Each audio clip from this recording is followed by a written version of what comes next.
Good afternoon. My name is Joseph Tucker Edmonds, and I am the Associate Director of the Center for the Study of Religion and American Culture.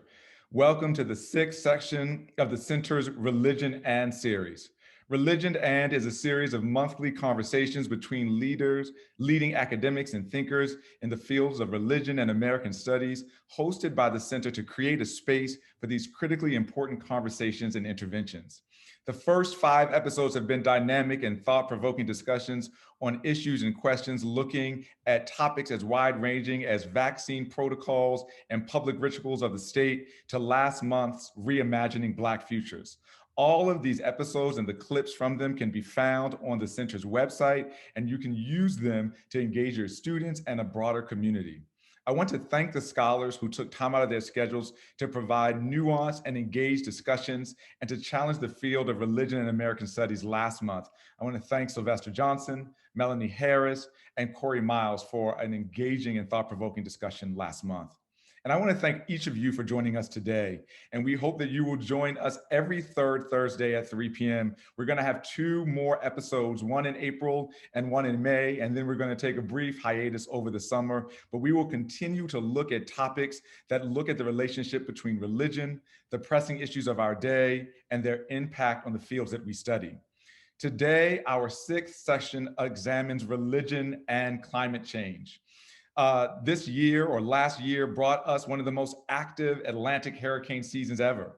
The West Coast's worst fire season and the hottest global temperatures tied with 2016. All of this unfolded even as the Trump administration, in alliance with a number of deniers who continue to try to thwart policies and challenge the way that we could or should think about combating global election. And now we sit in the moment of, with the new election of Joe Biden and the rejoining of the Paris Climate Accord, we're still trying to think about what this new momentum and these new questions around the relationship of climate change and our world and our well-being. And so today we're going to, with this august group of scholars and thinkers, we're going to look at and imagine what does religion have to say and think and help us shape questions around the environment and Americans' understandings of climate change, and what questions should scholars of religion be pursuing as we think about this critically important topic. Please remember that throughout today's session, we are asking folks to submit their questions through the Q&A feature on Zoom. You are free and open to be able to use the chat feature if you want to talk to one another and engage each other. But for questions that the host will be able to use and to engage throughout today's discussion, please use the Q&A feature. Now, let me introduce our host for today's conversation, and we will move into this afternoon's discussion. First of all, I would like to introduce Lisa Sedaris, who is a professor of religious studies and an affiliate faculty member in the integrated program in the environment and human biology at IU Bloomington.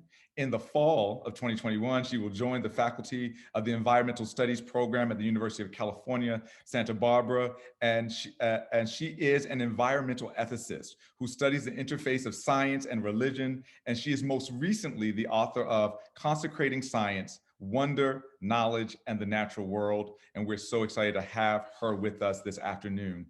Our other host for this afternoon is Peter Tucson, who is a professor of religious studies and the co-editor of the Religion and American Culture, a journal of interpretation, as well as the director of humanities research in the Center for the Study of Religion and American Culture. And he does all of those roles here at IUPUI. His latest book, Tornado God, American Religion and Violent Weather, traces how religious views of weather and climate disasters have evolved from the colonial era to the present moment. And so I welcome Peter and Lisa, and I will now hand this over to the both of them to facilitate this timely and critically important conversation.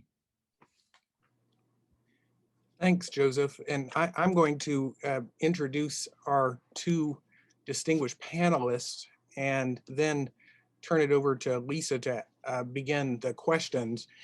And I should say it's a special honor to co-host this with Lisa Sedaris. I'm going to miss having her here in Indiana and at IU when she goes to California. I'm a big fan of her latest book, Consecrating Science, and I also discovered in talking with her a few years ago that we're both fans of tornadoes. So do with that what you will. All right. Makes us sound evil. Makes us sound evil, yes, right. But it's about how nature is perceived, I think. So we can talk about that at some point, maybe in the discussion. Okay, well, with that, let me introduce the two panelists. Amanda Baugh is Associate Professor of Religious Studies at Cal State Northridge. She specializes in religion and the environment with particular attention to race, ethnicity, and class. Her first book, God and the Green Divide, Religious Environmentalism and in Black and White, published by the U of California Press in 2016, seeks to decenter religious environmentalism as mainly the product of white elites, a story she continues in her current project, Rethinking Religious Environmentalism. And I should add too that Amanda is part of our Young Scholars in American Religion, which is our national mentoring program for early career faculty here in the center. Our other panelist is Evan Berry, who is Assistant Professor of Environmental Humanities and Senior Sustainability Scholar in the Global Institute of Sustainability and Innovation at Arizona State University in Tempe. He is the author of Devoted to Nature, The Religious Roots of American Environmentalism, published by the U of California Press in 2015. Which traces the influence of Christian theology on the environmental movement in the US. He is president-elect of the International Society for the Study of Religion, Nature, and Culture, in which Amanda is also a leader, and chair of the American Academy of Religion's Committee on the Public Study of Religion. So with that, I'm going to turn it over to my co-host Lisa for questions. Thanks, Peter, and thank you for inviting me to be part of this conversation and co-host this conversation. Thanks to Amanda and Evan also for being part of this, and for all of you who are joining us today. So I'm going to kick us off with a question that I will direct to Evan, but Amanda, if you'd like to chime in as well, we'd love to hear your thoughts. The question is about, we often hear, I think, both as scholars and just in the public at large, about the relationship between religion and especially religious belief, how religious belief shapes perceptions of climate change. And I'm wondering if climate change in turn shapes religion, or is changing religion, or perhaps giving rise to new forms of religion. Is there sort of a two-way street between those two things? Yeah, I think that's a great place to start the conversation because it allows us to open up some new dimensions about the relationship between religion and climate change. So much of that relationship is framed in terms of the media coverage of things like the Papal Encyclical of 2015. And so there's a sort of impoverished public discourse about how religion is connected to climate change. So I'll give a couple of examples. I think, yes, definitely, environmental change largely and climate change in particular have tremendous implications for religious traditions worldwide. And I'll say just a couple of quick things about it before yielding back for a more dynamic conversation. So a couple of years ago, I was part of an ongoing project at my previous institution in American University. And I worked there in a project with a colleague of yours at Indiana, David Haberman, and he and I framed in the grant one of the sort of planks that is religion changing because of environmental change. And I want to cite his work in particular on this. He has a field site in northern India where there's a series of pilgrimage routes at the headwaters of the Ganges. And those rivers in the Char Dham region have experienced massive flooding and sort of large-scale disaster events over the last 5 to 10 years. And what was once a pilgrimage dedicated to the mother goddess, Ganga, has increasingly in his work, he hears more often ideas that the river goddess has become angry. And we found stories like that in working with ethnographers and scholars of religion around the world, repeated again and again that because of environmental change and increasingly harsh conditions, local people are having to come to grips with why spirits and sacred places are no longer beneficent and why they're angry and malevolent. And so that's a pattern that we see around the world. I'll say one quick thing in bringing it back to the question of Laudato Si, where I began, which is that I think one maybe underappreciated effort or one underappreciated dimension of that important document is why the church gave it the sort of energy and attention they did, why Pope Francis began his papacy with that effort. Getting involved with climate change is important for religious organizations. Religious institutions have an incentive to be thinking about their own futures, to be thinking about future generations, especially in an era when young people are increasingly disinterested in joining,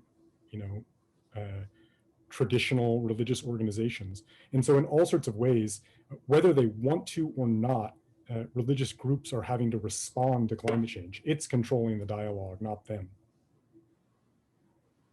Amanda, do you want to comment on that? Or I was thinking, and specifically about, Evan, that you mentioned, pilgrimages and practices and things like that, and not so much sort of belief. And so maybe how, both how we think about religion and how we think about environmentalism sort of shifting in some of these conversations. Amanda, do you have thoughts about that or about the original question?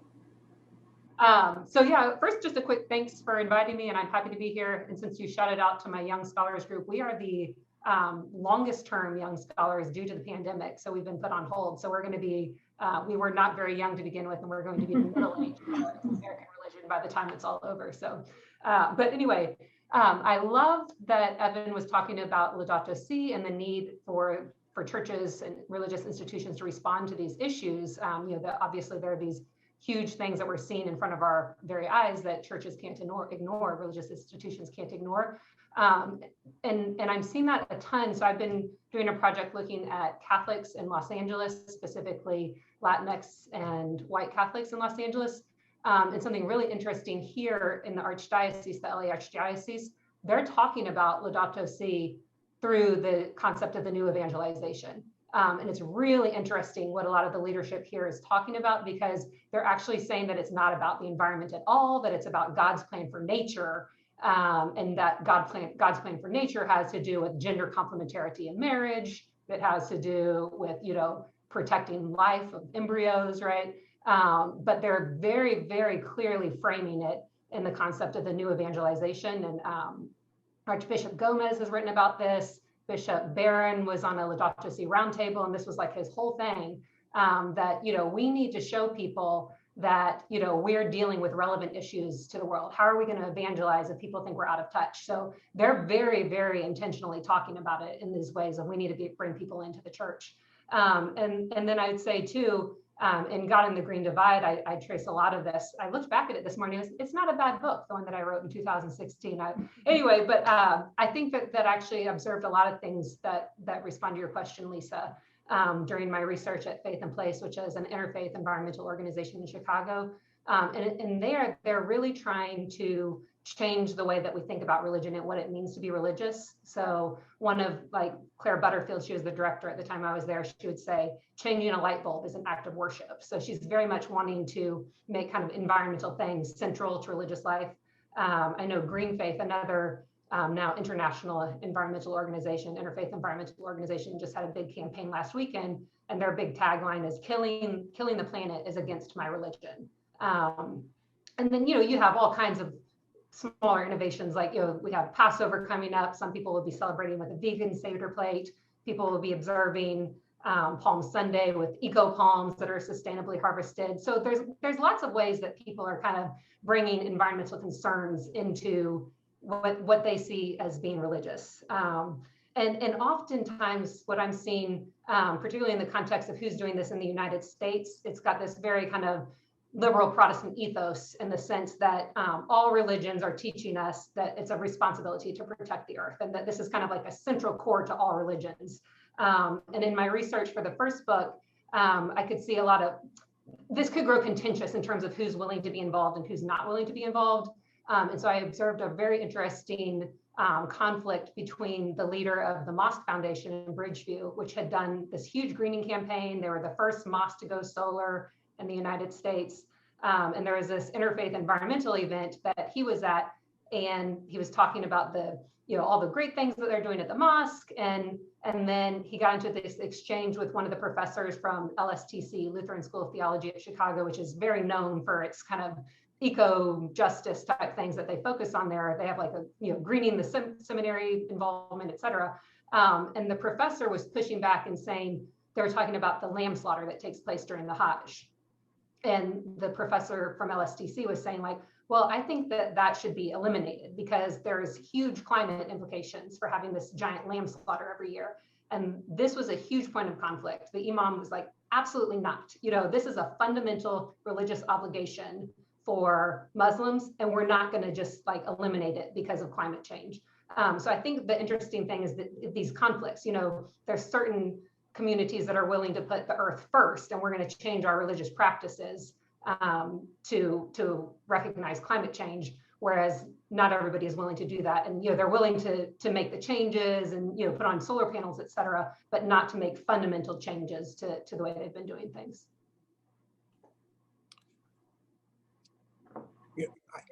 I'll follow up with you on that, Amanda, and then we can turn it back to Evan, perhaps. I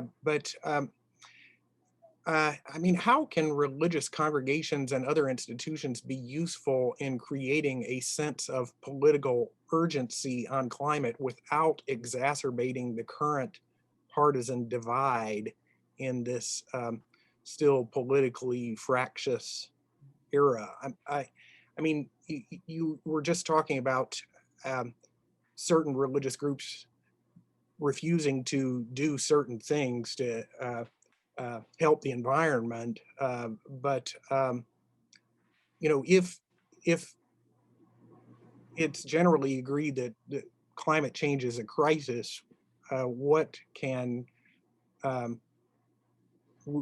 be done to encourage congregations and other institutions to move in the direction of supporting policies that would advance positive change?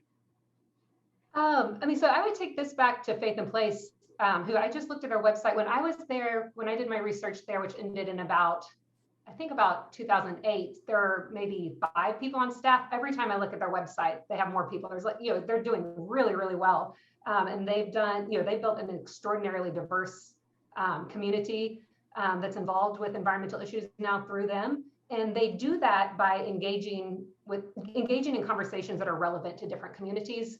And all of this diversifying there began with Veronica Kyle, who was hired to do African-American outreach, and now she's the statewide outreach director. But she started out in African-American communities having conversations to find out what's important to them. And when she started there, food and jobs were the 2 big things that were on people's minds. So she did programming, with green jobs and building gardens and, sustainable agriculture that's healthy, right? So she did these conversations in ways, she didn't come in there and say like, climate change, we got to do something about it. What are you doing, right? She came in and had conversations, learning what's interesting to you, what's important to you, and finding ways to connect those. And so, yeah, I mean, I think kind of listening to where people are, asking questions and making those connections. And interestingly, I mean, we know climate change is a very divisive issue. In my research with Catholics, I'm finding that like they're on board. A lot of politically conservative Catholics are on board with everything until you get to climate change. And it's just even using that word, right? So it's like, they're willing to do all the things that you might be looking for them to do. But if you talk about it with climate change in mind, like that's a problem. And I'll just say one more thing is I've been looking at a Laudato Si roundtable that was run by the US CCB last May. But anyway, there was a Spanish language conversation and an English language conversation. And so I've been looking at the way that they're talking about these issues.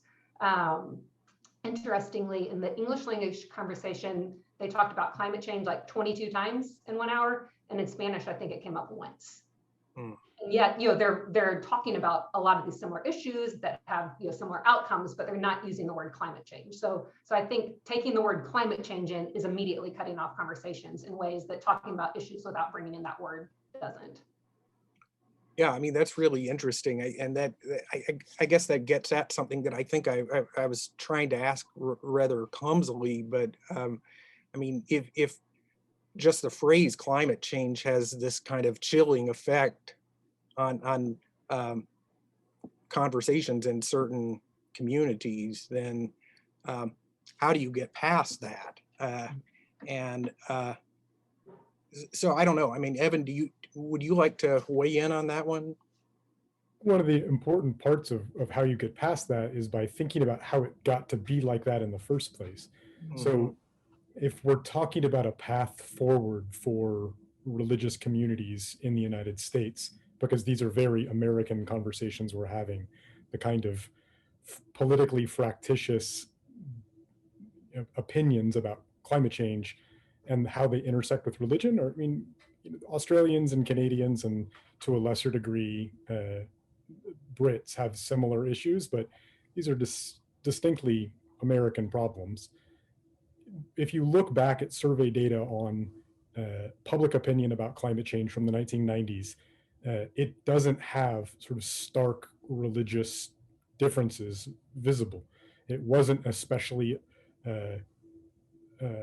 an important issue for people, but generally people in the 1990s were willing to say, sure, the scientists have a point, but it's not a big concern for us. In the early years of George W. Bush's administration, became a much more politically fractious issue, especially in sort of two waves. The first after Al Gore's presidential candidacy, and the second in the era immediately following his documentary film, An Inconvenient Truth.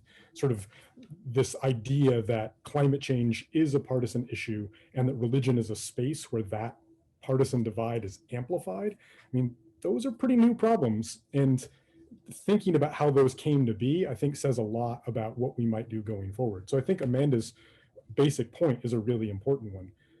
Like the words climate change, like saying them out loud doesn't make climate change go away. Building sustainable, cheap public transportation that allows people to get to jobs and allows people to move around and throws lots of money into the public economy, like those are things that are widely popular and have huge carbon footprints, and you don't even have to talk about climate change if you don't want to. So get behind public transportation and public health care and universal basic income and the kinds of policies that will have carbon impacts, even if your constituents don't want to hear them, those policies tied to the two C's. Yeah, I think that gets to some of the work that you've been doing, Amanda. So I want to follow up by asking you this question.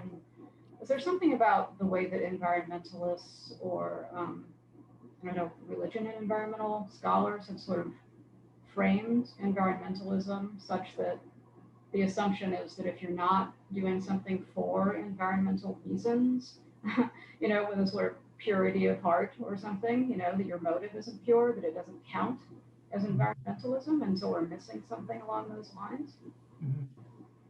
Yeah, and what a lot of my research has been focusing on really started with conversations with my students. And so I'm at a Hispanic Serving Institute.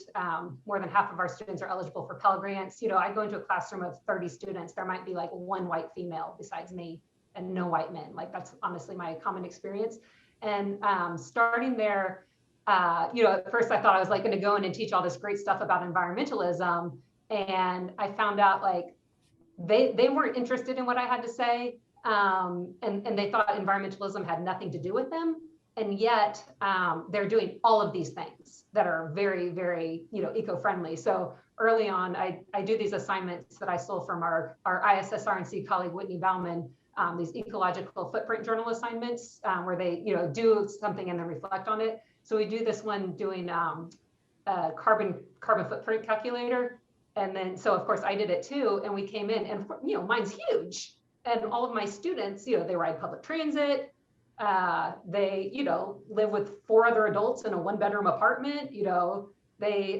If they're in a house, they have a garden, so they're doing all of these things that are extremely eco-friendly. But it's not environmentalism because I'm the environmentalist, right? I come from the background to be the environmentalist. And so it's been really rewarding to kind of have these conversations, and that's led to my research project that I'm doing now among Latinx Catholics in Los Angeles. So yeah, there's tons of stuff. And when I go in, I would do focus groups and not divulge that I was interested specifically in the environment. I would say I was interested in Catholic values in daily life, and all kinds of stuff about not wasting food, just kind of respecting the things you have. Respect is a word that comes up over and over and over again. And so these are all communities for whom environmentalism is not a thing. And I've had arguments with students because, I recycle, the student will say, I recycle, because we do it for the money. That's not environmentalism, right? So there's this kind of idea that environmentalism has to have these pure intents. And if we're doing it for some other reason, then it's not environmentalism. So yeah, I think the word itself has very, constraining effects. Yeah, and I mean, we're going to turn this over to get some audience questions in just a few minutes. So I think we're getting close to the half-hour point. But that seems to have something to do with the way that we have, I think in the West, in America in particular, kind of framed nature as being a place where people aren't. And, Evan, you've written a lot about sort of the history of American environmentalism. And you want to say something about that? And I'm also just wondering, sort of, does climate change, because it's not kind of nature in the usual sense, does that change how we think about nature as being a place where humans aren't? Yeah, there's a few questions there. So I think one of the pieces you raise is around who gets to call their work environmental and who doesn't. I think this is Amanda's, hard-earned lessons about how that works and what that means. But I think there's something specific I'd like to say about how scholars of religion can learn from that basic point she's making about environmental discourse. And it comes from the perspective of scholars of religion who want to argue that religion is something that exists in people's heads, and that the way we think about the world and intentionality, Amanda used that word, which I think is appropriate here, that sort of motives and philosophies and ethics are connected to religion, and that religion is something that applies to a material world of bodies and communities, and that it organizes those bodies and communities. And I think that relationship is fundamentally backwards. And I think that that's something that's becoming more and more clear to me the longer I study the connection between religion and the environment, which is that religious traditions are of course changing because of environmental change, because the systems of thought that they encode are encodings of the world around them. And so what we're watching here is the increasingly problematic ways that white Protestant Christians, especially in the United States, have thought about the world around them. The ways that nature was conceptualized as being unpeopled places, the ways that the farmer was held up as a sort of ideal that, and that sort of moral superiority of the yeoman farmer and Jeffersonian thought, all those things that come to us out of the legacies of white Protestantism are now showing up as being not necessarily the ways we want to live. People in urban settings who don't own cars and who don't take up a lot of land and who live in tight-knit communities have much smaller environmental footprints. And so sort of this whole idea about how people should and are in the world, I think what we're seeing is that the legacies of religious thought in those spaces are part of the problems about environmental movements' ability to communicate with different audiences. The kinds of linguistic and communications challenges that Amanda's pointing us to are ones that come from, I think, our oversimplified ideas about how religious thought and environmental practice are connected, when in fact, it's really the other way around. Lisa, I see a question in the Q&A, so I thought maybe should we move to that? Sure, yeah. This is from Rebecca Gould, who is a scholar in this area in her own right. And she says to Amanda, I'm wondering if you could talk in more detail about the responses to Laudato Si that you were hearing. It sounds like you were hearing a range of highly selective readings of the text, and I'd love to hear some more about this. Who is paying attention to what aspects of Laudato Si and what parts of it are being ignored? Yeah, so basically I've been doing these focus groups between about 2015 and 2018. And I actually started doing them because of the Public Religion Research Institute survey, which I know Evan was involved with, but they were looking at environmental values or climate change concerns and religious beliefs. And they found that Hispanic Catholics are the very most likely to be concerned about climate change, and white Catholics are the very least likely to be concerned. So I started talking to Spanish-speaking and English-speaking Catholics in LA, and that actually started right before Laudato Si came out. So I wasn't directly asking about Laudato Si, but I was interested to see if it would come up. And I was surprised because I haven't done, I'm not a Catholic studies background person. And so, read the New York Times and everything like, oh, Laudato Si is coming out. This great thing is going to happen. And I thought like, oh, great. I get to go see a lot of sermons on it, or, that a lot of things would be happening. And like very little was happening among Catholics in Los Angeles. A lot of people have never even heard of it or don't even know what an encyclical is. I did one particularly interesting, I had a great experience of getting to go to a Laudato Si book club among mostly Republican white Catholic women who read it because I had done a focus group at their church. And so it came up, and then this woman was like, oh, we should probably read this together. And so I got to sit there with them while they read it. And they were really doing a lot of what I talked about before, in the sense of, as long as there wasn't climate change mentioned, they were cool with it. Like they would go along with it. And they were elderly. And so, I know for one woman in particular, she was a kid during the Depression and still saved everything, and so she had very, very conservative values. But in terms of the like living lightly on the earth in theory and like not wasting stuff, they were all about it. The roundtables that I mentioned that I've been looking at very carefully for the last couple of weeks were fascinating. So like I said, Gomez, particularly the Archbishop of Los Angeles, he has these weekly columns, and so it's like he has to address it. He can't just ignore Laudato Si, but he's very dismissive of it. And he actually says something that, he sets it up in the first one saying it's actually not about environmentalism. It's an anti-environmental document. That Laudato Si is an anti-environmental document because environmentalism is like biocentrism and fails to appreciate the importance of human life. And so that, that the Pope is saying like, yes, we should take care of the planet, but really it's actively opposed to environmentalism.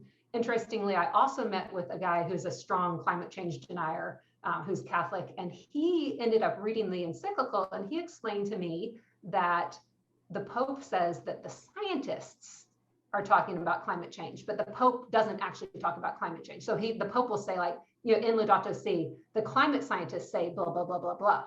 And this guy was interpreting that to say, oh, the Pope isn't actually saying that there's climate change. The Pope is quoting the scientists, and they're the ones saying that. And then otherwise, I mean, there was a lot of this in the English language roundtable, and I saw it in the book club as well. Very, very concerned about, we don't want environmentalism to go over our concern about people. So, okay, yes, the Pope is talking about climate change, but we really need to be worried about homeless people. So kind of like, yes, care about the environment, but really humans are the most important. And not like tying, it wasn't like an environmental justice type thing. We need to do this for humans. It was like, two separate things, and let's not let the one overshadow the other. Yeah, we have a question actually that kind of picks up on this, how we frame climate change and to whom, when the kind of terms that we use to describe it. And this is from Matt Snodgrass, who I know personally. Hi, Matt. Good to see your question here. And the question is about, how does why doesn't the religious concept of just being a good steward, why doesn't that motivate people? And there's, Evan, I'm sure you have thoughts about this, the sort of history of shifting ideas of sort of dominion and stewardship. Maybe Amanda, you have some thoughts about that as well. But religion scholars, people in religion and the environment sort of know, most of us, there's a kind of history of using those different terms at different times, but probably, the broader public isn't aware of that. And it's a good question, why just being a good steward isn't enough to motivate people when that seems like a central Christian concept. Yeah, I mean, I think one of the things that has been effective in mobilizing faith communities around environmental issues has been that there's some concept like this in all of the Abrahamic faiths.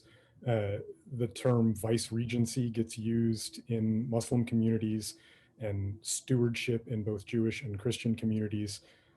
That leaves a lot left to be said about what that means. And I think some of Amanda's remarks a moment ago kind of start to dig at how complicated that gets. When humans stand as stewards for the environment, for whom are they protecting it? For themselves, for future generations, for God when he returns in Christ's form? Like what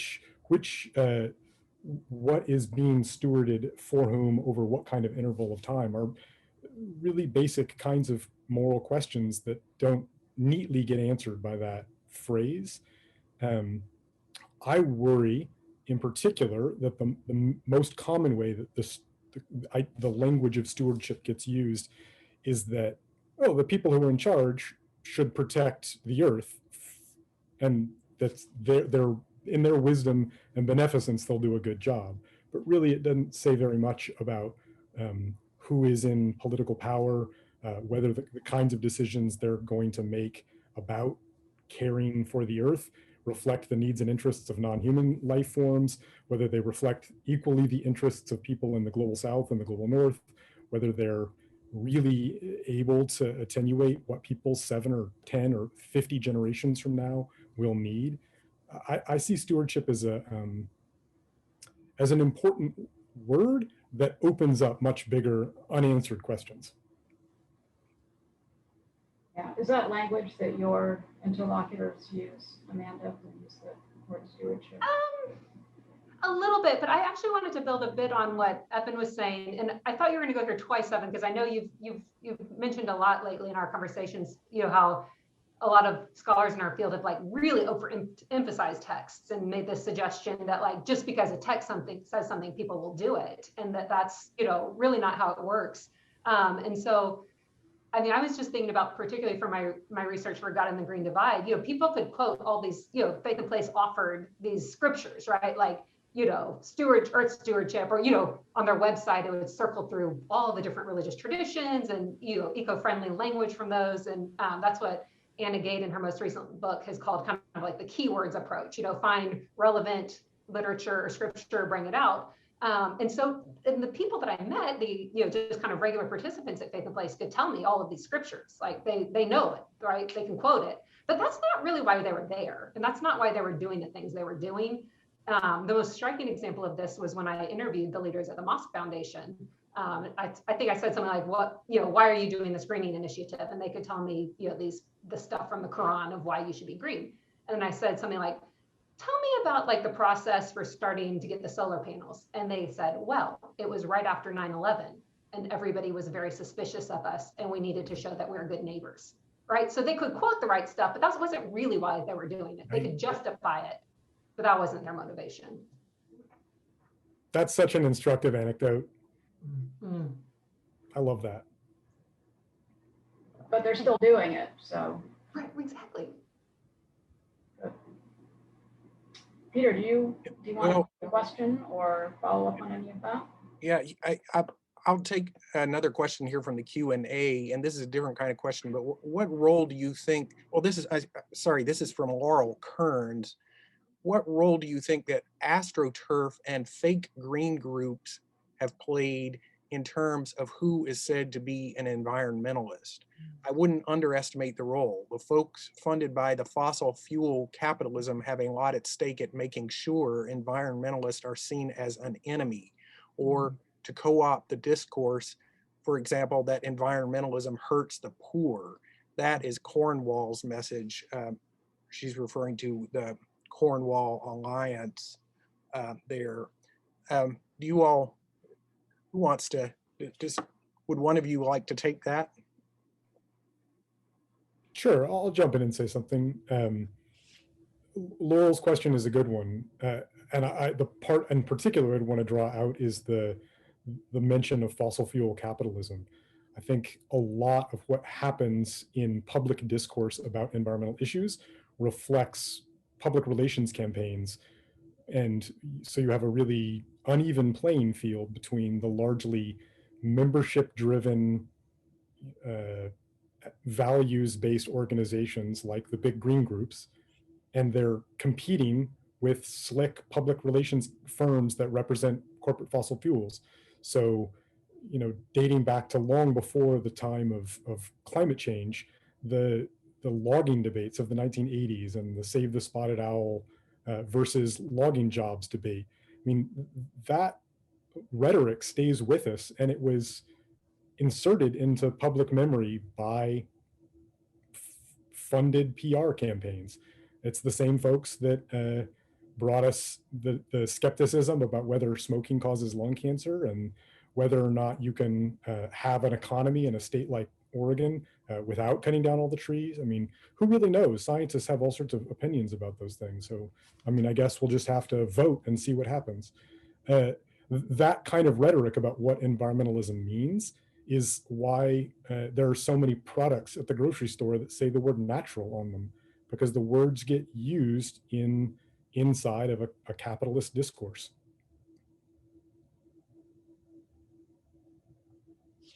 Amanda, did you want to say anything about that one? Okay. Lisa, did you want to take another question from the Q&A? There is a question that I think is a really important one about the contributions of, this is from Alyssa, whose last name was Baugh. I think this might be someone that you know, Anna. Can you elaborate on the contributions that youth are making to climate change? So I'll give that to you, Amanda, and Evan, if you'd like to comment as well. So youth. Can I elaborate on the contributions I'm making to climate change? Youth, that is young. Oh, youth. Okay, so like, well, I haven't flown on a plane for the last year, but that's unusual. And that youth are making to prevent climate change. Yeah. Climate. Well, I mean, I could talk a little bit. That's not really what I've been focusing on. There is a really interesting group here in Los Angeles that I've spent some time with. They're called Ecological, Faith and Ecology, and they're the Spanish language. So they're part of the Spanish language ministry for young adults through the Archdiocese. And I mean, they're doing some really interesting things with the environment. But yeah, no, I don't think I have, sorry, Mom, I don't think I have much to say about youth involvement. Well, and there's certainly a lot of, it seems to me like Sunrise Movement, some of these other groups are taking an approach that's maybe much better at integrating issues of justice with environmentalism, climate justice issues. Do you think is that your impression, Evan? I think Evan's going to take it, and then I could take any questions from his mom. I was just going to throw it out there that there's such a common conception that evangelicals, just that's the word that gets used in the media, are skeptical about climate change. But what really that means is that it's white evangelicals. And then when you really get into the number, what it means is white evangelicals who are Gen X or older are skeptical about climate change. When you break down, even within white evangelicals, Gen Z and millennial evangelicals are aware that climate change is real, that it's caused by humans, that we need to do something about it. And the numbers sort of public opinion polling among the youth don't break down across religious lines quite the same way they do for older generations. So I think the question's a really important one because it reminds us that what's going on here is an intergenerational ethics problem in which religious power, political power, economic power are being wielded against the future. And that's why so many of the frontline organizations who are doing great work on climate change represent young people.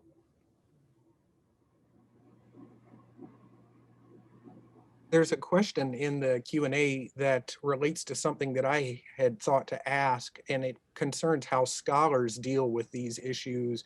And this is from Anonymous. The question is, I value scholarship around religion and the environment, though I also notice that much of it is written by white scholars about white communities, at least in the US. What does this say about our scholarly understanding of religion and climate change? Acknowledging that Amanda's work has studied more racially diverse communities, for example. And, you know, even more broadly, I was going to ask the question, what issues should scholars be pursuing on religion and climate? I mean, what are some of our biggest blind spots? So would one of you like to address the race question here? Which is being asked by the person in the Q&A. Well, I would say in terms of the kinds of questions that we're asking, the way, so Evan and Lisa and I, among with some others, were involved in this big roundtable forum for the Imminent Frame recently, and that gave me a ton of things to think about to write the conclusion for that. But what I realized through that was that a lot of our conversations end up being framed around good and bad environmentalism. And so we're studying good environmentalists or bad environmentalists and trying to make people good environmentalists. And so I kind of got engaged in a debate with my good friend and colleague, Robin Veldman, who was talking about some of the stuff that I've studied. And she said, she referred to some of the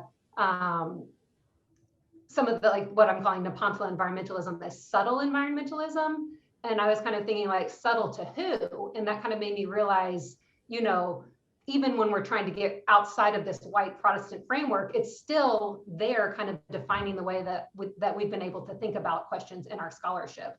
So I think that what we need to get away from is going in with this concept of environmentalism. So it's right, you know, as scholars of religion, we question what is religion all the time, but we haven't gotten quite as critical across the board with the term environmentalism, right? And so, you know, I think that's part of the problem. So of course, if we're studying religion and environmentalism primarily attracts white people, then that's who we're studying, right? So yeah, I mean, I think that in order to kind of expand on this field, that we need to be moving beyond the frameworks of just looking for good environmentalism or bad environmentalism and trying to figure out how to make bad environmentalists into good ones. I'd love to jump in on this too, because I think it's such an important question. I think it's actually two questions. One of the questions is about how predominantly white the scholarship and the scholars who have worked on these questions have tended to be over the last 30 or 40 years. It is not monolithically white, but it is decidedly disproportionately a white academic bibliography to date. That's changing rapidly and for the better. And I think that means that a lot of the work that we inherit needs to be read critically as reflecting the interests and experiences of white scholars. I think there's another layer in terms of asking about the kinds of communities that are being addressed and studied in ongoing work. My research in the time since I published my book in 2015 has really shifted away from thinking about American environmental movements to thinking about climate change as a global issue and to think about the role of religion in global politics around climate change. And that necessarily raises the question of why, when we talk about religion and climate change, is Christianity, especially Christianity in powerful global North nations, automatically populate the category religion. What would it look like if the study of religion and climate change proportionately included attention to Hinduism, to Buddhism, to secularism and atheism, to traditional religions in Africa and Latin America. How do we factor in those things into a public conversation that so often collapses into like the Pope thinks climate change is important, white evangelicals don't. Like that's just the tip of the iceberg here. And I think the reason why we have an impoverished conversation is because the early work on this was disproportionately white. I mean, doesn't that also get back to, Amanda mentioned the sort of like Protestant, often very Protestant, implicitly or explicitly framing of how we think about religion and how it relates to what people do in the world. And in particular, I touched on this early on just very briefly, but the idea of belief, it's often like, do you believe in climate change, or can you believe in God and believe in climate change? And maybe there's, that framing is just causing us to miss a lot and to focus on America in particular because of that sort of the Protestant, bias, sort of propositional beliefs of what people believe in as the thing that we should be focusing on. Amanda, do you want to talk about that? Or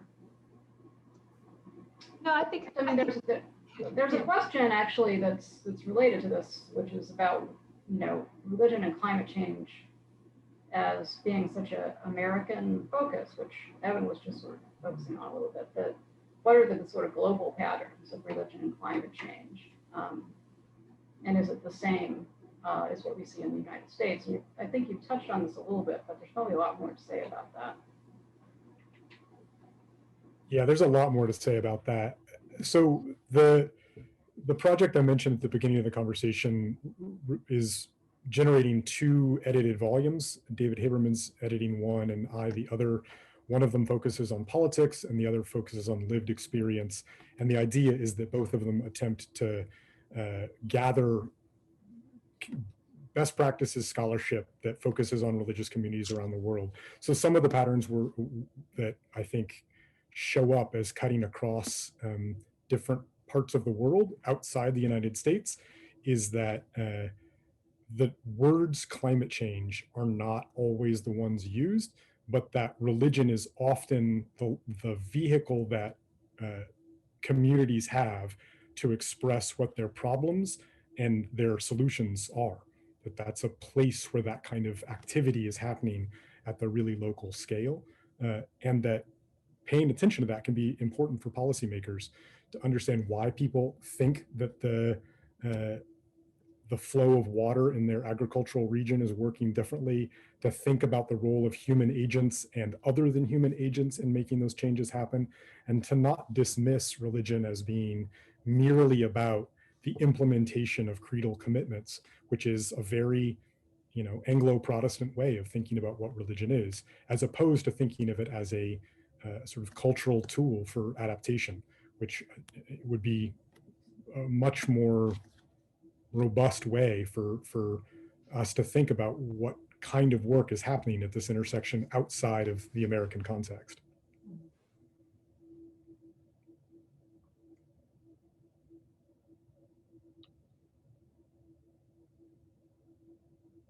We have another question here that, well, let's see, we're running out of time, so we're about to the 5-minute mark, but this is from Brandon Butcher, and the question is, in what ways can philosophical movements such as new materialism, object-oriented ontology, and critical race theory inform not only the contemporary religious discourse on climate change, but also animate religious laity into direct action?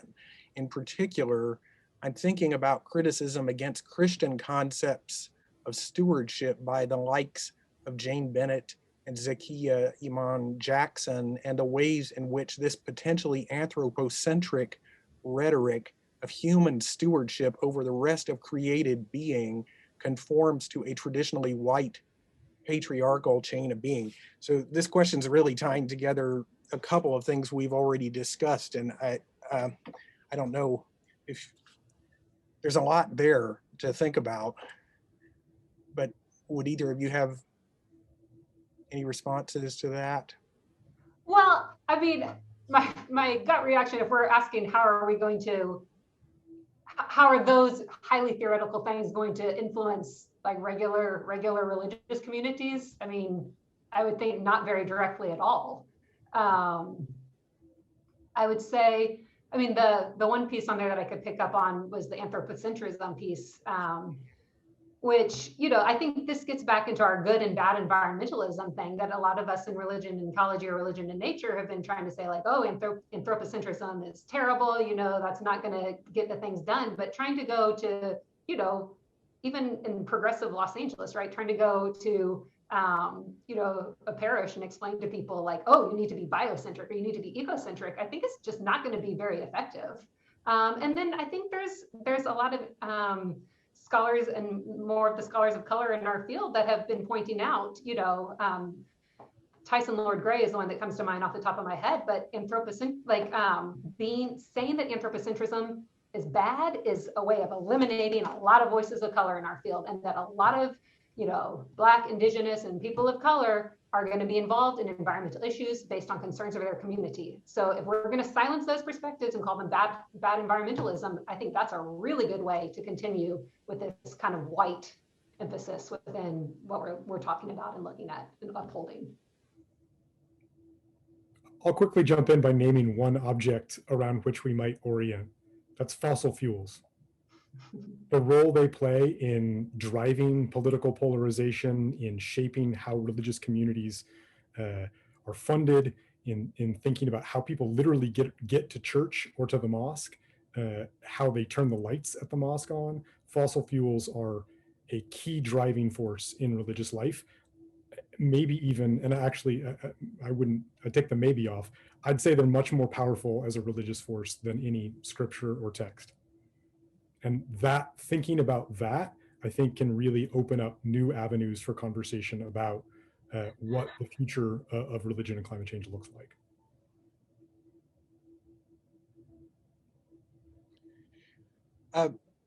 We're about to the end of the hour. This is a last call for questions. If anyone has a short, pithy question to submit, I hope for those of you who are in the audience, if you haven't expanded out the chat, do so before it goes away, because there have been some interesting comments there.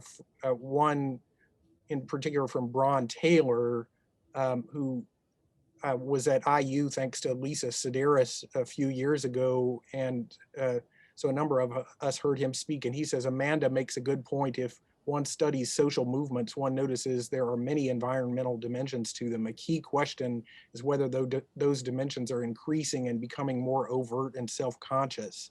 I think the answer to that is yes. That's going back to something that was earlier said. So just scroll through the chat, and I would like to thank everyone who has been in the audience. Are there any final comments from the panelists, or Lisa, would you like to? There was another comment that was in the chat from Braun Taylor, and I'll just mention it. That there seems like there's a lot of binary sort of thinking going on here, sort of like anthropocentrism versus something else. I assume that's what he's referring to, or sort of, you know, social justice focus versus environmentalism. I don't think that's the reality of what's actually going on in the world. I mean, I think that especially among youth climate movements, they're bringing those things together in many ways. And I think that many of us in our own thinking are more nuanced than that. So I guess I don't want to leave the impression that this is actually the way that all of us think about these issues. I'm sure that you too don't think about them that way as well. Yeah. Thank you for highlighting that. I missed that comment, yes, in the chat. Well, again, I'd like to thank everyone for attending this today. This is such a great turnout, and especially I would like to thank the panelists, Evan and Amanda, and my co-host, Lisa. And please, if you would, click on the link in the chat to complete a short survey about this event. We would really appreciate it. And also stay tuned for the next Religion and episode, tentatively titled Religion and Grief. And that will be on April 15 from 3 to 4 Eastern. And then one final note, the recording of this webinar will be available on YouTube within a week, so you can use it for classes or for other purposes. Again, thank you very much for this stimulating discussion, and we'll sign off for now. Thank you.